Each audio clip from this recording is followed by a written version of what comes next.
Avant la déportation des esclaves africains aux Antilles françaises, les engagés blancs furent la principale main-d'œuvre qui défrichait les espaces naturels, qui construisait les habitations et qui était domestique. Les boys et les bonnes, les cuisiniers, les dames de compagnie, les nourrices, les valets, les laquais, les blanchisseuses étaient. L'économie de plantation fut ainsi fondée sur la servitude blanche. Les Français qui s'engageaient aux Antilles françaises étaient majoritairement des hommes, jeunes ou moins jeunes, de toute origine. Normands, poitevins, bretons, vendéens, bordelais, nantais, mais il y avait aussi des femmes blanches qui ont été emmenées aux Antilles françaises en tant qu'engagées. Il y avait deux systèmes d'engagement que les femmes blanches utilisaient pour aller aux Antilles françaises. Le premier engagement était l'engagement conditionnel, qui permettait aux femmes blanches de rejoindre leur mari comme elles n'avaient pas les 50 ou les 60 livres nécessaires pour payer leur voyage.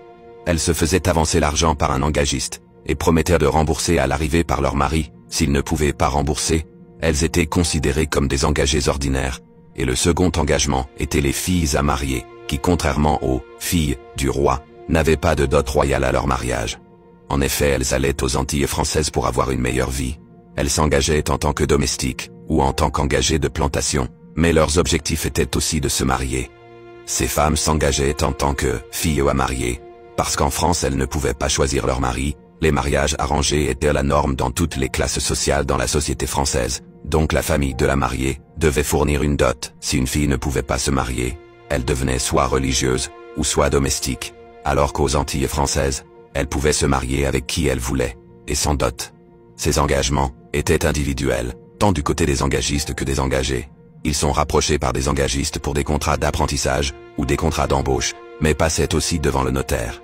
Cependant, même si la majorité des engagés avaient un métier, comme paysans, comme domestiques ou comme soldats, ce n'était pas forcément celui-là qu'ils exerçaient pendant leur temps d'engagement, puisque les propriétaires terriens favorisaient l'engagement de plantation parce que l'économie de plantation était en plein essor à cette époque, sauf quand le métier était utile aux Antilles françaises comme les charpentiers, comme les soldats ou comme les chirurgiens, et ils partaient pour faire fortune ou échapper à la pauvreté. Il y avait aussi des curés, des engagistes et des négociants qui endoctrinèrent les Français pauvres pour qu'ils s'engagent auprès d'engagistes, pour qu'ils les vendent aux Antilles françaises. Les engagistes n'hésitèrent pas à enlever des jeunes gens pour les vendre. Sachant aussi qu'ils étaient considérés comme inférieurs, les engagés blancs étaient dans les cales exiguës et sordides des bateaux dès leur arrivée. Ils étaient revendus aux blancs riches, et la vie des engagés blancs était une vie de servitude. Les engagés blancs d'habitation, engagés de plantation et engagés domestiques devaient travailler sans répit durant 16 à 18 heures par jour. Ils ne pouvaient pas s'éloigner de l'habitation de leur maître sans autorisation. Tout départ non autorisé est considéré comme du marronnage.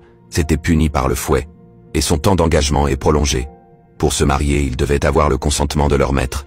C'est donc une forme d'esclavage. Quand les esclaves noirs ont été déportés aux Antilles françaises, les engagés blancs d'habitation et les esclaves noirs vivaient ensemble. Les engagés blancs n'étaient ni mieux traités ni mieux nourris que les esclaves noirs, mais les esclavagistes blancs étaient plus durs vis-à-vis de leurs engagés blancs d'habitation. Beaucoup d'engagés blancs d'habitation mouraient sous les coups de leur maître avant la fin de leur période de servitude.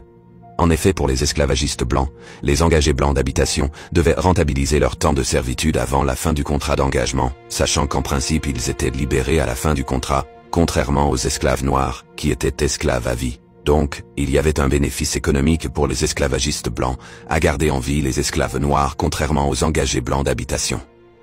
Malgré la vie laborieuse que vivaient les engagés blancs d'habitation, ils se sont toujours révoltés face aux esclavagistes, en Guadeloupe et en Martinique. Beaucoup se sont aussi révoltés aux côtés des esclaves noirs contre le rétablissement de l'esclavage en Guadeloupe en 1802. Aimez, partagez et mettez un commentaire. Suivez-moi pour plus d'histoires sur les différentes communautés des Antilles.